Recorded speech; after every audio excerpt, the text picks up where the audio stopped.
Salut et bienvenue sur Coolimo. Donc aujourd'hui, je vais te raconter une histoire. Alors c'est une histoire donc, qui m'est arrivée avec un rendez-vous bancaire.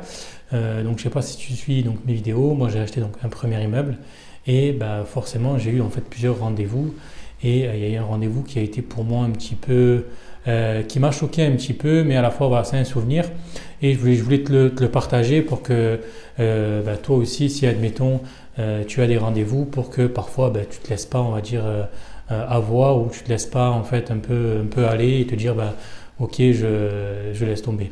Donc en fait, ce rendez-vous-là, moi j'avais donc une banque, donc c'était le Crédit Agricole, et ça faisait des années que j'étais chez eux. Donc des années que mes comptes étaient nickel. Voilà, j'avais mon compte pro là-bas, j'avais tous mes comptes, et moi j'ai acheté donc ma résidence principale chez eux, donc j'ai fait un prêt chez eux. Et en fait, quelques années après, je suis parti donc retourner les voir pour donc mon premier immeuble.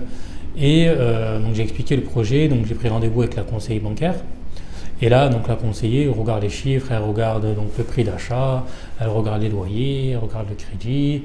Et voilà, pour elle, il n'y avait pas de raison que le prêt soit refusé. Et voilà, elle me dit, en plus de ça, elle me dit, bon, ça fait des années que vous êtes chez nous, il n'y a pas de souci. Voilà, normalement, ton immeuble, on devrait pouvoir te le faire financer.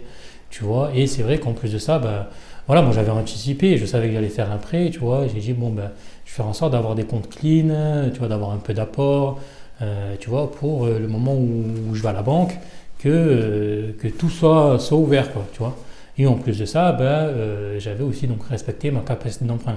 Donc je le dis assez souvent dans mes vidéos, mais c'est vrai que voilà, en fonction de tes revenus, en fonction de tes charges, en fonction de ton taux d'endettement, si tu veux, tu vas pouvoir t'octroyer un montant d'emprunt. Et ça, c'est important de le connaître pour justement, si tu veux, augmenter les probabilités que ton projet passe. Voilà.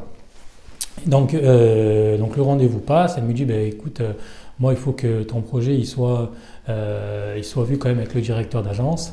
Et à ce moment-là, je t'appelle dans la semaine pour qu'on te tienne au courant, mais en tout cas, normalement, il n'y a pas de souci. J'ai dit ok, super. En plus de ça, j'avais monté, tu vois, un dossier béton, j'avais un rendement qui était un gros rendement, tu vois, j'avais pas mal de cash flow. Mon premier immeuble, c'était, tu vois, au top. Et j'ai dit, celui-là, il faut que je l'ai. Donc j'attends une semaine, 10 jours, et là, elle me rappelle. Donc mon conseiller bancaire, elle me rappelle, elle me dit, écoute, Aldo, je suis désolé, mais en fait, non, ton projet, on ne te le finance pas. J'ai dit pourquoi, je comprends pas. J'ai dit, je suis chez vous, ça fait des années, le projet il est rentable, j'ai mis tout ce qu'il y avait dans le dossier, je comprends pas. Elle me dit non, ton projet on te le finance pas, c'est même pas la peine. J'ai dit ok, vous me le financez pas, mais pourquoi vous me le financez pas? C'est ça qui est important. Ah non, tu vois, je voyais qu'il n'y avait pas d'argument qui était viable, tu vois.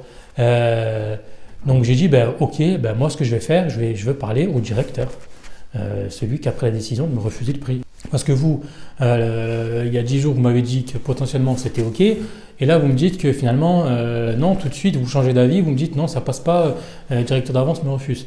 Le directeur d'agence me refuse.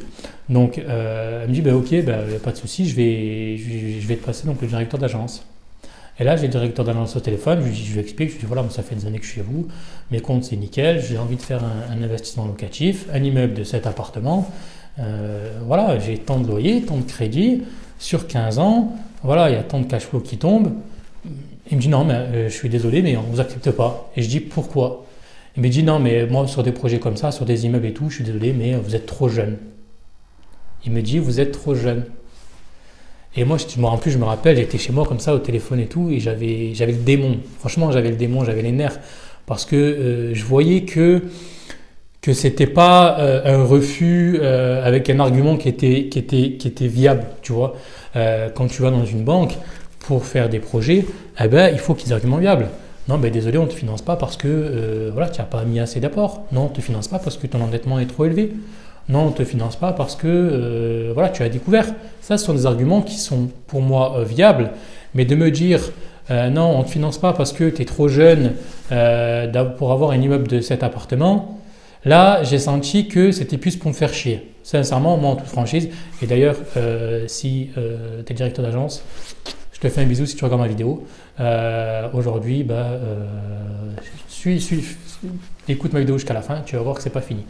Et du coup, donc ce que je fais, le démon, j'ai dit, qu'est-ce que je fais? J'ai dit, soit je laisse tomber, je dis, ok, tant pis, je fais rien, je fais pas de projet locatif. Et en gros, je reste chez moi assis comme un con et attendre que la vie elle passe et voilà, attendre que le monde il change, qu'on me change les choses, mais qu'en gros, je fais rien. Bref, et du coup, j'ai dit non, c'est pas possible. Donc moi, ce que j'ai fait, je suis allé voir d'autres banques. Donc il y a des banques forcément qui m'ont refusé parce que faut savoir que j'étais auto-entrepreneur, d'accord? Même si j'avais, on va dire, un revenu fiscal de référence qui était correct, mais voilà, il y a des banques qui ne finançaient pas parce que j'étais auto-entrepreneur. Ok, pas de souci, c'est un argument qui est viable. Après, je suis allé voir d'autres banques, et là, j'ai retrouvé donc une banque qui est le Crédit Agricole, mais par contre dans un autre département. Et là, tu vois, tu saches que en fonction des départements, eh ben, ça peut changer. Et par contre, le conseiller est vraiment au top. Et d'ailleurs, je le remercie s'il regarde ma vidéo. C'est grâce à lui, je lui ai expliqué le projet, il m'a dit ben, ok, nous on vous suit, vous transférez tous vos comptes chez nous, l'immeuble de cet appart, on vous le finance. Et voilà, et aujourd'hui, à l'heure où je te parle, j'ai pu acheter donc un immeuble avec cette banque, j'ai acheté un deuxième immeuble avec cette banque, j'ai financé un troisième projet avec la même banque et juste après, j'ai refinancé, enfin un peu avant, un autre immeuble. Donc, tu vois, tout ça pour dire que si j'aurais pris la décision et j'aurais écouté ce banquier, aujourd'hui, j'aurais pas un immeuble, j'aurais pas deux immeubles, j'aurais pas trois immeubles, j'aurais pas d'autres projets. D'accord? Donc, le petit message que j'ai à passer, c'est que c'est pas parce qu'une banque elle va te dire non, si elle n'a pas d'argument viable et concret, il faut foncer, trouver d'autres banques. N'hésite pas à aller ailleurs. Si la banque te refuse, te bloque, va ailleurs. Les banques, elles sont là, elles ont des cases à respecter. Si par contre, derrière, ben, tu sens que tu as un dossier qui est viable, va voir d'autres banques. Ne te laisse pas avoir. Et surtout, il y a un autre truc aussi, il n'y a pas que les banques, il y a ton entourage. Et c'est malheureux, mais c'est comme ça. Que ça soit dans tout et n'importe quoi, quand tu vas vouloir faire des projets, que tu vas vouloir investir dans l'immobilier, que tu vas vouloir créer des entreprises, il y aura toujours quelqu'un qui va te dire non, ne fais pas ci, non, ne fais pas ça, c'est pas bien, tu prends trop de risques, machin. Alors moi, le dernier conseil que j'ai à te donner, c'est aie des œillères, fais tes projets tout seul et vas-y au fond. Vas-y à fond, n'écoute pas les gens. Si par contre tu as des gens qui ont déjà fait ce que toi tu veux faire, s'il y a des gens qui ont déjà investi dans l'immobilier, qui sont bons dans l'immobilier et qui te disent non, mais parce qu'ils te disent non, parce qu'ils te donnent des conseils, ils te disent voilà, moi je te conseille de ne pas y aller parce que ce secteur-là il n'est pas bon, parce que la rentabilité n'est pas bonne, parce que ça n'est pas bonne. Là, ce sont des arguments qui sont viables et ce sont plus des arguments qui sont dans le but de te protéger. Et ça, ok, pas de souci. Mais si par contre tu as des gens, comme je t'ai déjà dit, qui te disent non, et qui t'empêche d'avancer dans tes projets, voilà, n'écoute pas et trace, fais tes projets, avance, achète des actifs, achète de l'immobilier, investis ton argent. Parce que ton argent, on le sait qu'aujourd'hui, avec l'inflation, on est en train de se faire exploser. Alors, si tu ne sais pas ce que c'est l'inflation, si tu veux, c'est le coût de la vie. Et en fait, tous les ans, ton salaire, en gros, ne va pas augmenter et le coût de la vie augmente. Ton pouvoir d'achat va diminuer et du coup, c'est pas bon. C'est pas bon parce que à la fois la vie augmente, mais à la fois le salaire n'augmente pas. Et en fait, pour contrer ça, pour contrer l'inflation, c'est de l'investir, d'accord, ton argent. Et ton argent, il ne faut pas forcément mettre tout de l'argent de côté parce que c'est pareil, si tu mets tout ton argent de côté et que tu ne l'investis pas, en fait, tu le sais, les taux de rendement sont très bas, d'accord, que ce soit un PEL, que ce soit un plan de côté, sont très très bas et en fait, ça ne couvre pas, en fait, tu veux l'inflation. Moi, je te dis, fais travailler ton argent, investis, achète de l'immobilier et voilà, et fonce, ne lâche rien, sois déterminé et voilà, et c'est un petit message que je voulais passer. Voilà, c'est des rendez-vous, tu vas voir, j'en ai eu d'autres.